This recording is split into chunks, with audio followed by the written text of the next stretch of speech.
Hello, je vous retrouve aujourd'hui pour une nouvelle vidéo. Je vous en avais parlé il y a peu de temps. J'hésitais à la faire et vous avez été plusieurs à me dire que ça pouvait vous intéresser. Je reviens avec la vidéo sur le prix Folio L. Beaucoup de maisons d'édition font ce genre de concours pour remettre des prix de la part du lectorat. J'ai eu la chance de participer au prix Folio L, qui est donc en collaboration entre Elle, le magazine, et la maison d'édition Folio, aka Gallimard. Il y avait donc 8 romans à lire en version poche dans la collection Folio, et nous avons été quelques centaines à faire notre sélection après la lecture des 8 livres que je vais vous présenter. Et à la fin de cette vidéo, je vous dirai pour lequel j'ai voté. La sélection s'est faite aux environs du printemps. Nous avons eu la réponse début juin, puis les livres nous ont été envoyés. Nous les avons lus et nous avons pu voter et nous devions voter entre le 9 et le 15 octobre. Je vous parle tout de suite des livres qui avaient été sélectionnés pour cette année afin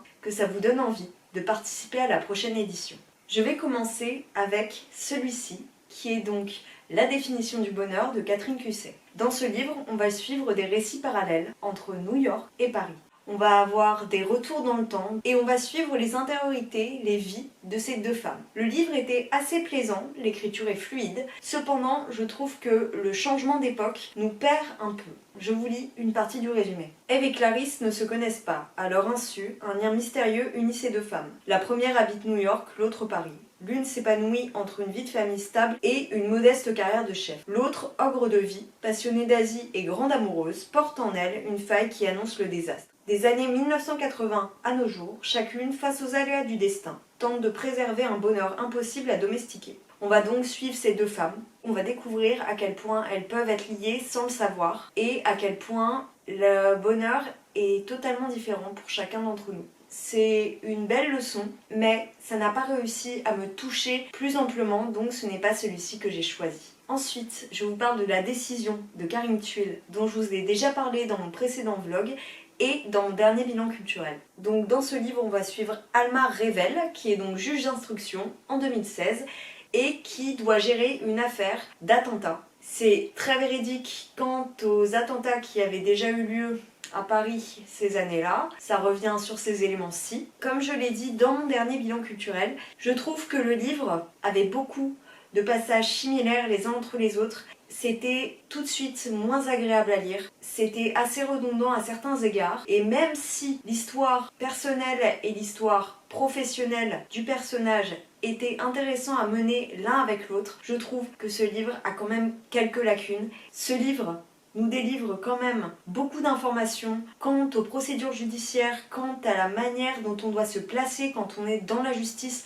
pour ces faits-ci. Et même si ce livre, en nous délivrant ces faits sur la vie professionnelle et la vie personnelle, donnait beaucoup de profondeur à ces sujets, eh bien ça n'a pas su me plaire outre mesure et donc c'est ce pourquoi je ne l'ai pas choisi.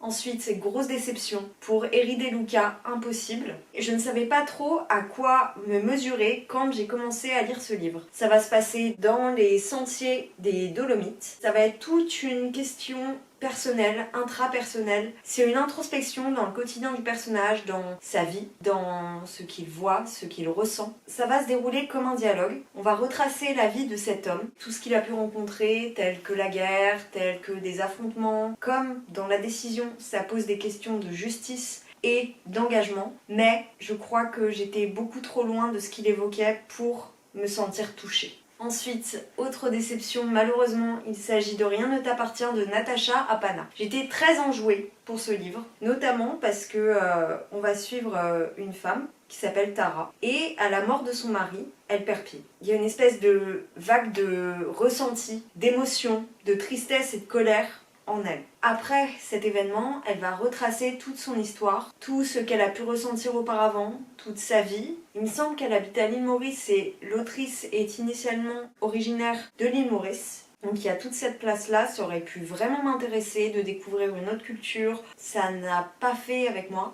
Afin que vous compreniez ce qui aurait pu me plaire, eh ben, je vais vous lire le résumé. Se pourrait-il que, pendant que nous regardions ailleurs, le col lance ses lianes et continue à s'attacher, à aimer, à se languir.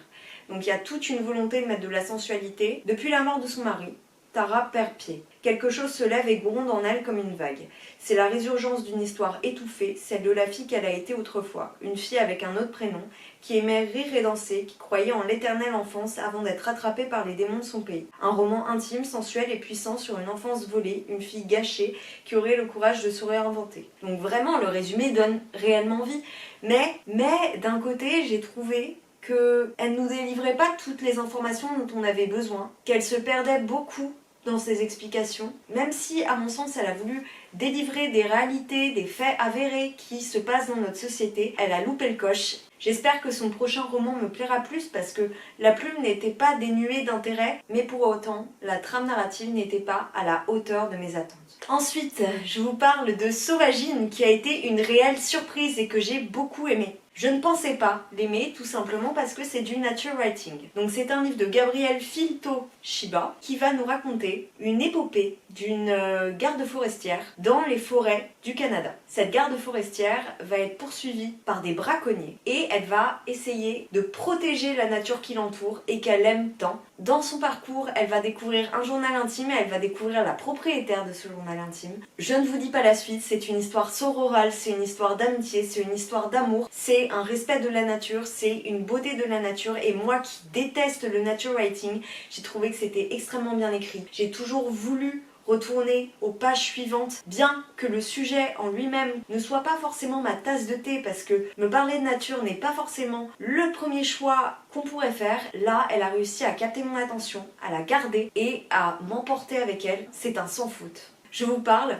de L'Étoile brisée. J'avais peur de ne pas réussir à le lire, j'avais peur de ne pas le finir, tout simplement parce qu'il fait plus de 800 pages. Dans ce livre, on va virevolter entre l'Espagne du XVe siècle, où il y a deux frères qui doivent quitter leur famille et maquiller leur identité pour échapper à un massacre anti-juif. Chacun de leur côté, ils parcourent l'Europe de la Renaissance. L'un devient médecin de Luther en Allemagne, l'autre marin et cartographe navigue jusqu'en Amérique aux côtés d'Amerigo Vespucci. Il croise une esclave canadienne, devenue l'épouse de son maître, un marchand siennois voyageant entre Séville et Londres, une demoiselle d'honneur aux mœurs assez libres, des ecclésiastiques peu recommandables. Au terme de cette fresque historique captivante, riche en péripéties et en passions, les deux frères parviendront-ils à se rejoindre? Celui-ci, il est incroyable. On virevolte justement entre plusieurs époques, plusieurs lieux, plusieurs endroits, on voyage avec eux, on découvre des personnages en couleur, on découvre la condition de certaines femmes à l'époque, on découvre les impératifs qui étaient posés à la société en règle générale, on découvre les différences entre l'Amérique, entre l'Espagne, entre l'Italie. C'est brillant parce qu'à mon avis, il y a eu énormément de recherches par rapport à cette époque-ci et à ces pays, à ces cultures. Je vous le conseille si vous voulez vous plonger dans un roman pendant un été, un livre de 800 pages qui vous fait voyager avec lui et qui vous fait découvrir ces siècles qu'on ne connaît que trop peu.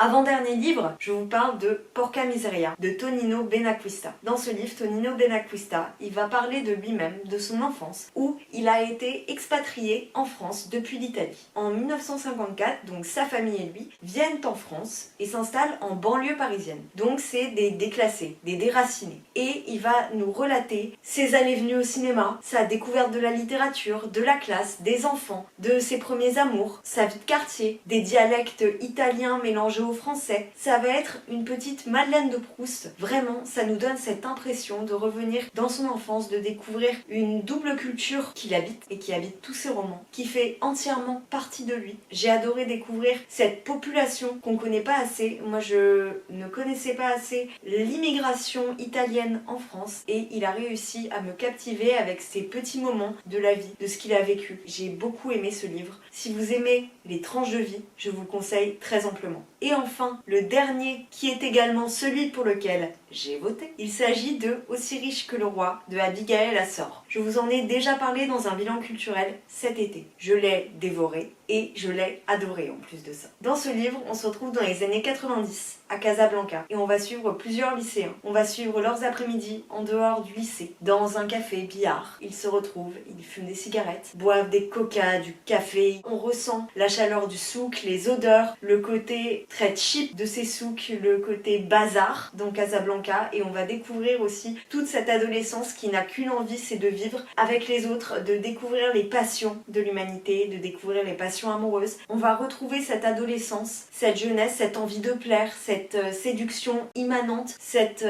soif de la chair pour certaines et certains, cette envie de se faire une place dans ce monde, de ne pas savoir où est-ce qu'on va être d'ici quelques années, mais pour autant, ça va être une ode à vivre, à brûler la vie par les deux bouts. Pour vous faire un résumé qui soit peut-être plus explicite pour vous, parce que là, je ne parle que de mon ressenti, je vais vous lire la 4e de couverture. Driss, le géant au milieu des pauvres, Driss, le géant qu'elle venait d'embrasser, pensait Sarah. Avec son fric, il n'aurait plus jamais de flic, plus jamais de loi. Ce serait eux deux, la loi. Année 1990, Casablanca. Sarah n'a rien à la sortie du lycée. Elle rencontre Driss, qui a tout. Elle décide de le séduire, elle veut l'épouser. Sa course vers lui, c'est un chemin à travers Casa et ses tensions. Les riches qui prennent toute la place, les joints fumés au bord de leur piscine, les petites bonnes harcelées, les murmures faussement scandalisés et l'envie d'aller ailleurs. Mais ailleurs, c'est loin. Comme le dit le résumé, on a à la fois des réalités sociales, des réalités sur ce qu'était Casablanca à l'époque. C'est vraiment au-delà de ça. C'est des découvertes des personnages auxquels je me suis beaucoup attachée, malgré qu'ils aient beaucoup de turpitude. C'est toute l'ambiance, toute l'atmosphère de ce livre qui m'a fait voter pour lui. Et je ne peux que vous le recommander, c'est vraiment un coup de cœur, je crois. Après plus d'un mois après l'avoir lu, eh bien je peux vous dire que je ressens encore toute la chaleur de Casablanca, rien qu'en en parlant. Donc, je vous le conseille très grandement. J'ai terminé de vous parler de tous ces livres. J'espère que cette vidéo vous aura plu. Si vous voulez connaître le résultat, eh bien, il sera paru le 7 décembre. J'ai grand hâte de savoir lequel de ces romans a gagné le prix. N'hésitez pas à aller regarder les réseaux sociaux de Folio et de Elle de façon à participer à la prochaine édition. Sur ce, si vous avez aimé cette vidéo, si c'est le cas, je vous laisse mettre un commentaire, aimer, vous abonner et venir me parler sur Instagram. Sur ce, à très bientôt. Ciao.